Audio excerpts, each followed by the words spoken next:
of yesteryear. Now I want to speak about a famous rabbi from Tunisia. His name was Rabbi Yakov Abukara, Zecher Tzadik Libracha. He was born actually in English in 1843, and he passed away on the 1st of January in 1941. It's a very great rabbi. I believe his Hilula was on 2nd of Tebet. He was a great Zionistic rabbi, a rabbi I believe we mentioned about on various occasions before. He was, let's say, one of the head Tzioni rabbis in Tunisia, respectively. He would go on to work as a Dayan, as a judge, in the Bet Din of the great rabbis of Tunisia, respectively.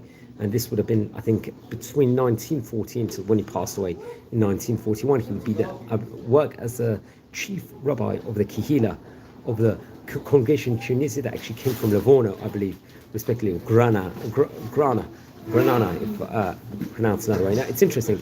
He was a son of Rabbi Yakov Abukara, and it was a very famous rabbinic dynasty of the Abukara family, respectively, which was many, many generations of great rabbanim they produced. And really, I think they came from Livorno originally, from Italy at one stage in time. Now, he would go on, he was born and would really grow up and imbued in Torah in Tunis, respectively. I think he would eventually be, when he passed away, he was buried in Borja, I think in Tunisia, but I think come on, 1984, they would bring his bones up and he'd get burial. His bones will in Harazaitim, Mount of Olives burial place in Eretz Israel, respectively. So as he was born in 1843 on the 15th of March in Tunisia, a very, very great rabbi in of itself. So it's actually interesting. He would work as it says, Shimesh Ketzir B'Kongress Hatzioni Hasri B'Shana from 1911. And will be one of the head rabbis in Tunisia. So he was taking various different important Zionistic roles in Tunisia over there. And I think really was one of the first rabbis really encouraging Aliyah in Tunisia, respectively. And I think there was a specific Zionistic Congress, if I'm not mistaken, that came from Tunisia. He would form a special Aguda Tzionit. It was called Agudat Tzion. This was along with someone named Alfred and Alansi and Yosef Barami, respectively. That was, I think, come on, 1914, he would establish another Aguda, Tzionit. It was called the Yeshevet Tzion. This was in Tunisia, respectively, over there.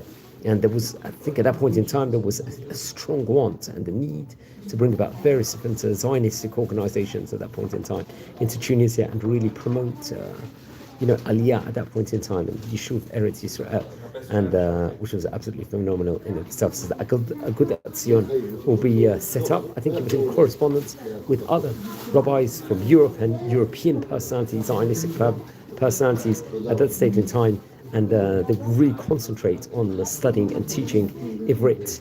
Very interesting enough. So he had great connections with various different Jewish people from all over the places in Tunisia, respectively, especially with regards to this. He would, I think, in 1930, would partner with the Jewish community in Tunisia, along with, I think, the chief rabbi at the time of the Kehillah of the Tunisia, Rabbi Yosef Gaz, a rabbi we've spoken about on various occasions before. And that's when I think there was various different congresses, as it says here, the Congress Ha'ur Chaseti Habina Rumi Be'ir Kartsuko. I believe there was a special congress in itself.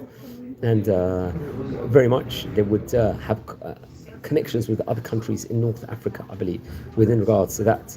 And that was very, very important. Now, he would bring about great Torah books, including the Sefer called the Ben Abraham. That was one of the books, I think, that was authored from teachings of Rabbi Abraham Abukara, respectively. There was also another book called the Asur, the Heter. This was of the great rabbi of Rabbeinu Yerucham. I think that was written in a manuscript form, I think at one stage in time when it was getting printed. And it's actually interesting, he had connections with other different personalities that would actually come from them. Now, among his books included the Sefer Shem Yaakov, which was Drushim, I think, on the Seder of the Parshat HaShavua. The different books, I think, from Bereshit, that would go from Bereshit till Parshat Terumah. And the Chidushim ala Talmud, different teachings within regards to the Gemara that was on the Talmud Babli, respectively. Now, another one of his books was called the Chesed Be'emet, another very important Torah, colossal work, which we have to bring about also. So many people bring him back. He's known as one of the, let's say, the earlier Zionistic leaders, without a doubt, of Tunisia, respectively. As I said before, he was eventually buried in Harazaitim, respectively over there. Also, that's what we have to point out also. So that was very interesting also. We'll explore a bit now within regards to his family line here, the family. Yes, so friends, let's just continue. We're speaking about the famous rabbinic family of the Abukara family, also today here on this special edition over here. So let's explore some of the great rabbis that actually came from the family in of itself. So one of the great rabbis was Rabbi Avram Abukara Harishon Gadol, also known as one of the great rabbis, I believe. He was a famous rabbi, he was a dayan, a judge also, and he was head of Jewish court. Very, very prominent position. He was one of the great rabbis of Tunis in this point in time. He had a prominent role, I think, in the Portuguese Tunisian Kehillah also, and was a very, very great rabbi of his time. Rabbi we've spoken about. I think he had various different signatures with regards to the Kollel of Tiberias also, if I'm not mistaken, and he had passed away on the 24th of Tishrei, 1817. Hopefully, maybe we'll record a video about him at a later stage. Another great rabbi from the rabbinic dynasty happened to be Rabbi Avram ben Chaim Abukara, who was a great rabbi.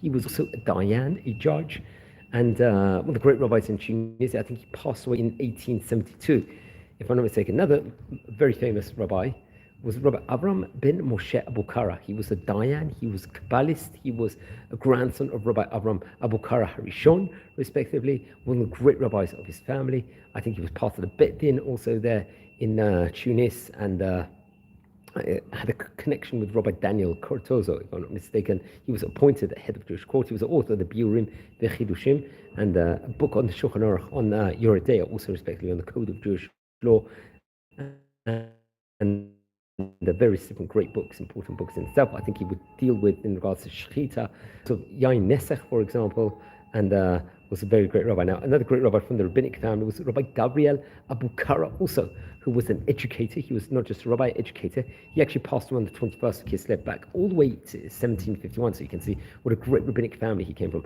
Now, obviously, Rabbi Yakov Abukara, who just mentioned about, he was one of the outstanding, let's say, Zionistic rabbis of the rabbinic family in itself. Now, another rabbi who we should mention about is the Rav Shimshon Abukara Harishon. He was a great Talmid Chacham. He was a dayan. He was a judge.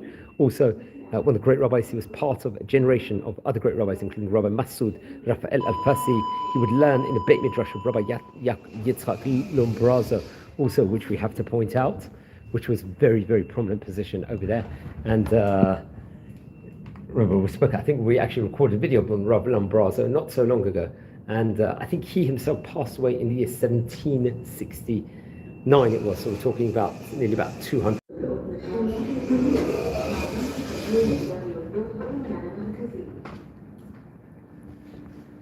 Yes, so there was another rabbi, I think he was actually known as Rabbi Shimshon Abukara Hasheni. He was a Sofer Stam, famous Sofer Stam he happened to be.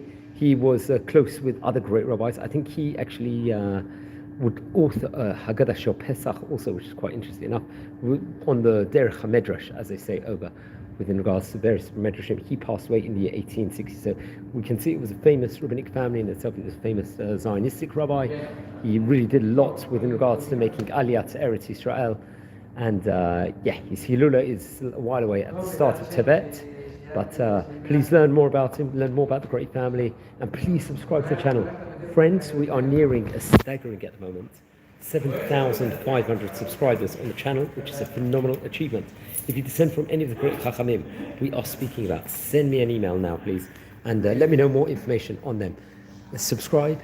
If you feel anyone is interested in watching any of these videos, friends, share these videos also to other people. So on that note, wishing you a Shabbat Tov, and thanks for watching, and take care.